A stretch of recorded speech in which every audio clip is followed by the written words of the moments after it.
आपण पाहत आहात शिवभीमक्रांती महाराष्ट्र न्यूज चॅनल। खासदार शरद पवार यांनी घेतली विजय वाकोडे यांच्या परिवाराची सांत्वनपर भेट। परभणी संविधान शिल्प प्रतिकृती विटंबना घटनेसंदर्भात परभणीत झालेल्या आंदोलनाच्या पार्श्वभूमीवर आणि घडलेल्या घटनेसंदर्भात परभणीत भेट देण्यासाठी खासदार शरदचंद्र पवार हे आले होते। झालेल्या आंदोलनाचे नेतृत्व लोकनेते विजय वाकोडे यांनी केले। याच दरम्यान त्यांना हृदयविकाराच्या तीव्र झटक्याने निधन झाले। त्या संदर्भात त्यांच्या परिवाराची देखील सांत्वनपर भेट घेण्यासाठी त्यांच्या निवासस्थानी ते आले होते। यावेळेस परिवाराच्या वतीने घडलेल्या घटनेसंदर्भात सविस्तर माहिती देण्यात आली।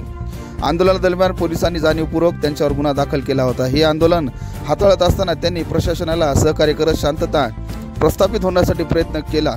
घडलेल्या घटनेबद्दल त्यांना झालेला ताणतणावच आणि पोलीस प्रशासन केलेल्या कारवाई संदर्भात ते अस्वस्थ होते।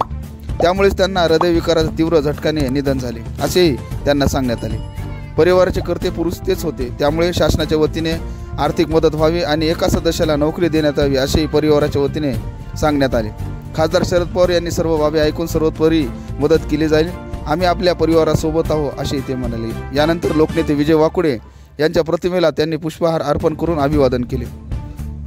यावेळी पत्नी अलकाताई विजय वाकोडे, मुलगा आशिष वाकोडे, सिद्धांत वाकोडे, प्रियंका वाकोडे, सुप्रिया पोपटकर, विशाखा ढाले, सून शीतल वाकोडे यांच्यासह परिवारातील सदस्य उपस्थित होते। या प्रसंगी राज्यसभेच्या खासदार फौजिया खान, खासदार बजरंग अप्पा सोनवणे, खासदार निलेश लंके, माजी मंत्री सुरेश वरपुडकर, माजी आमदार विजय गव्हाणे, माजी आमदार बाबाजानी दुरानी, माजी आमदार विजय भांबळे, राष्ट्रवादी शरद पवार पक्षाचे प्रदेश उपाध्यक्ष भीमरावदादा हातेंबरे, महाराष्ट्र प्रदेश काँग्रेस कमिटी अनुसूचित जाती विभागाचे प्रदेशाध्यक्ष डॉक्टर सिद्धार्थ हातेंबरे यांच्यासह इतर मान्यवर उपस्थित होते। पाहूया सविस्तर वृत्तांत शिवभीमक्रांती महाराष्ट्र न्यूज, निर्भीड, निपक्ष वृत्तवाहिनी।